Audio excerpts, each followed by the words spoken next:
The Alice Stewart Show is on the air and on your radio right now. Here's more from Alice on 96.5 The Voice. Welcome back to the show. 6:34. Nice day here in Central Arkansas on a Tuesday morning. We are talking about the parole system here in Arkansas, and currently, by all accounts, the Department of Community Correction is under fire after a parolee has been charged with murder. And we spoke in the last segment with Drew Petrimo from KARK, and he outlined the story of 18-year-old Forrest Abrams, who was killed a month ago after a man, Darrell Dennis, had been out on parole and repeat offender, many felony charges, many parole violations, and now he is charged with murder. And many questions surround this. And I want to get the perspective of our prosecuting attorney here in Pulaski County, Larry Jegley. He joins us on the phone this morning. Larry, good morning. Good morning, Alice. Thank you for joining us. I know you've got a lot going on with cases you're covering, but this is one that's now on your desk or in your office, and I just want to get your thoughts overall on how in the world something like this could happen. Here we have a repeat offender, someone who'd been released from prison early, and now he's charged with murder. Well, it's just a fundamental failure of the system that we've got, and it's something that's unfortunately not surprising to insiders like me, who have been concerned about the Department of Community Corrections' attitude towards some of these violators and everything.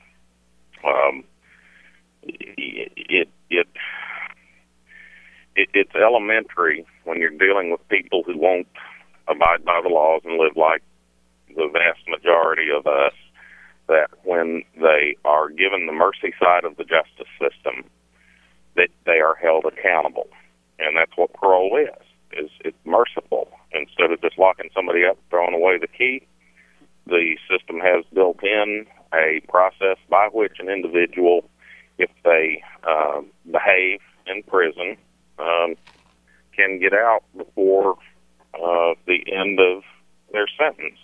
Right, and in this case, pardon? And I'm sorry, and in this case, Darrell Dennis, a 47-year-old man, was released from prison in 2008 after serving less than a third of a 60-year sentence, and goes on to commit numerous parole violations and now murder. But from your standpoint as a prosecutor, and you work and fight, and your legal team there and your prosecutors fight to convict these people and see that justice is served and provide closure for these families, what does it mean to the legal field and families when these people are let out early?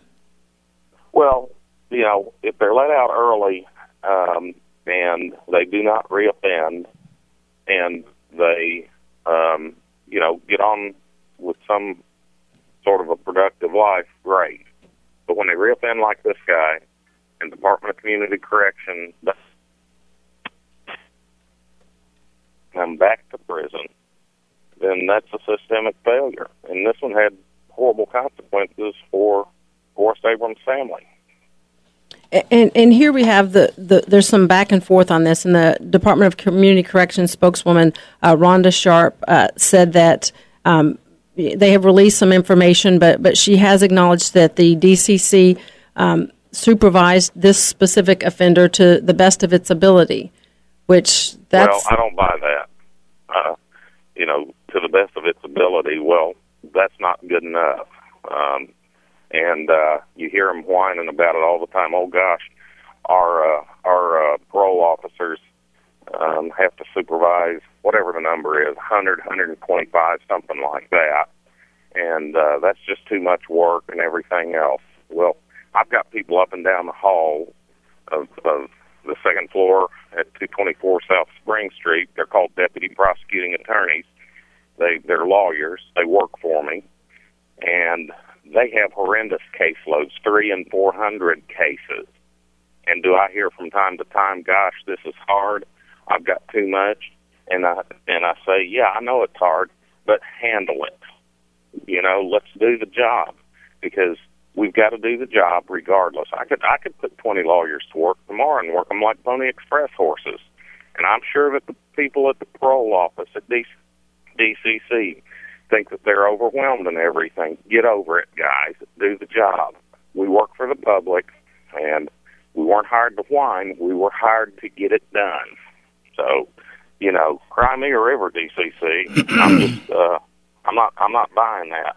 And I don't like hearing public officials and public servants whining about the job. Nobody held a gun to their head and made them take that job. They asked for the job.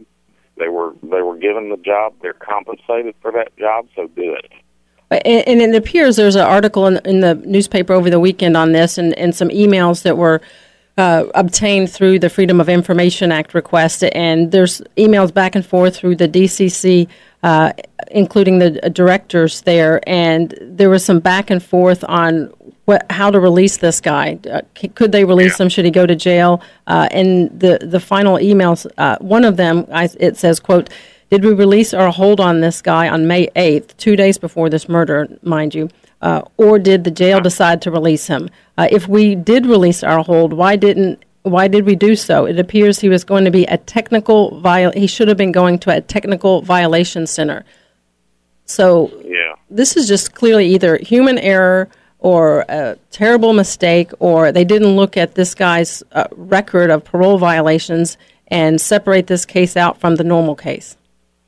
Well, let me tell you the numbers you'll hear from DCC. If you just say, "Tell me about DCC," they'll tell you how successful their program is.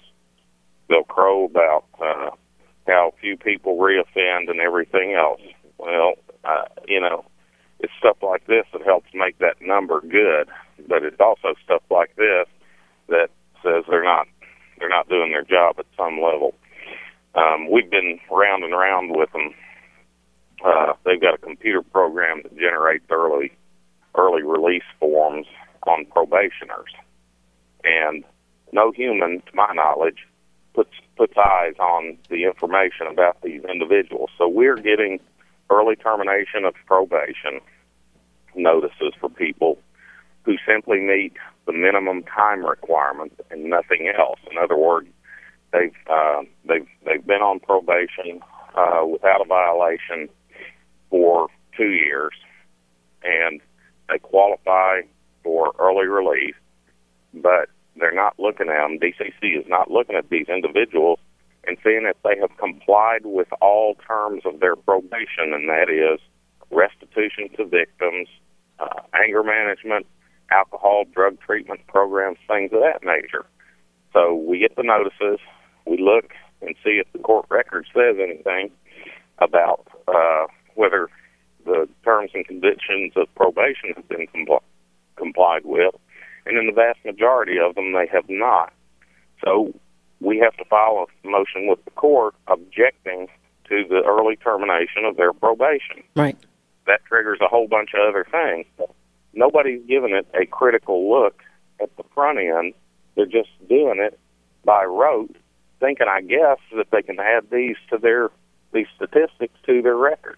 So it's a bad situation. Right, and this paints a picture of clearly some flaws in the system, and they need to fine-tune it. And while there may be laws and rules and regulations on the book, they need to look at these as a case-by-case basis, because clearly Darrell Dennis should not have been out. Appreciate your time this morning, and look forward to following up with you on this and many of the other cases you have working. Larry Jegley, the prosecuting attorney here in Pulaski County. Larry, thank you.